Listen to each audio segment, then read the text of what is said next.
हिंगोली येथील शासकीय जिल्हा रुग्णालयात शुक्रवारी कर्करोग निदान आणि एनसीडी आरोग्य तपासणी शिबिर घेण्यात आले। यात 64 रुग्णांची तपासणी करण्यात आली, तर 2 रुग्णांवर किरकोळ शस्त्रक्रियाही करण्यात आली।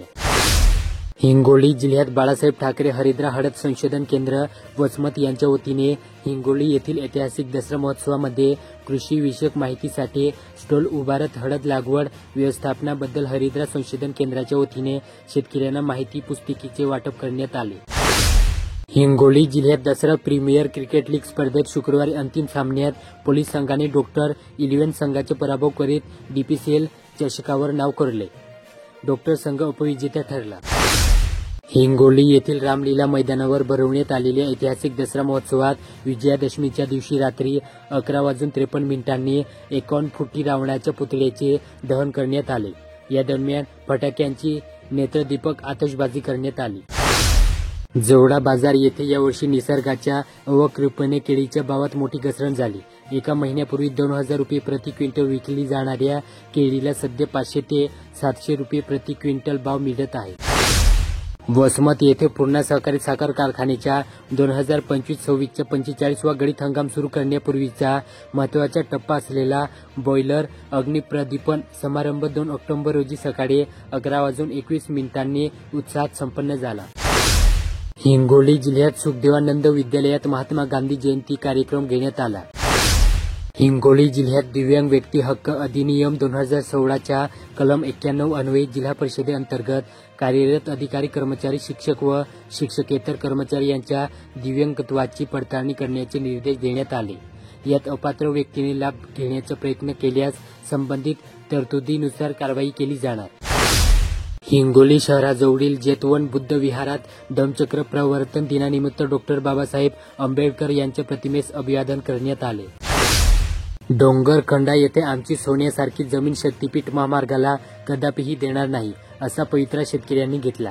येथील श्री जटाशंकर मंदिराच्या सभागृहामध्ये 3 ऑक्टोबर रोजी सकाळी 11:30 वाजता उपविभागीय अधिकारी प्रतीक्षा बुथे, तहसीलदार जीवक कुमार कांबळे यांच्या उपस्थितीत शेतकऱ्यांची बैठक झाली। या बैठकीत शेतकऱ्यांनी शक्तीपीठ महामार्गाला जमीन देण्यास विरोध केला। हिंगोली येथील रामलीला दसरा महोत्सवाच्या प्रदर्शनीमधून एका महिलेचे 16 ग्रॅम वजनाचे सोन्याचे गंठण चोरट्याने चोरून नेले। ही घटना 2 ऑक्टोबर रोजी दुपारी 2:30 वाजण्याच्या सुमारास उघडीस आली। या प्रकरणी गोदावरी रामेश्वर गाडे राहणार हिंगोली यांनी तक्रार दिली। अतिवृष्टीने जिल्ह्यातील पुलांची मोठ्या प्रमाणात हानी झाली असून या पुलांची दुरुस्ती करण्यासाठी लागणाऱ्या निधीचा अहवाल तयार करण्याचे काम सध्या जिल्हा परिषदेत सुरू आहे। हिंगोली जिल्ह्यातील 105 अनुकंपाधारक पात्र उमेदवारांना 4 ऑक्टोबर रोजी सकाळी 10 वाजता जिल्हाधिकारी कार्यालयाच्या नियोजन समिती सभागृहात आयोजित कार्यक्रमात नियुक्तीपत्राचे वितरण केले जाणार। राज्यात अतिवृष्टी, दुबार पेरणी यासारख्या नैसर्गिक आपत्तीमुळे शेतकरी स्तरावर पीक पाहणीस दिनांक 30 सप्टेंबरपर्यंत मुदतवाढ मिळाली होती। मात्र जिल्ह्यात या कालावधीत ही अतिवृष्टी झाली। याचा फटका पीक पाहणीस बसला असून शेतकरी स्तरावर 61.34% पाहणी झाली। आता सहाय्यकांना 100% पाहणी पूर्ण करावी लागणार आहे। हिंगोली जिल्ह्यात जलजीवन मिशनचे उद्दिष्ट पूर्ण न करणाऱ्या उपअभियंता व कंत्राटदारावर कारवाई प्रस्तावित करावी असे निर्देश जिल्हाधिकारी राहुल गुप्ता यांनी 3 ऑक्टोबर रोजी आढावा बैठकीत दिले। राज्यातील अनेक जिल्ह्यांमध्ये गेल्या 15 वर्षापासून दारिद्र्य रेषेखालील कुटुंबाचा सर्व्हे झालेला नाही। यामुळे अनेक नवीन पात्र कुटुंबे शासनाच्या विविध योजना आणि सवलतीच्या लाभांपासून वंचित राहत आहेत।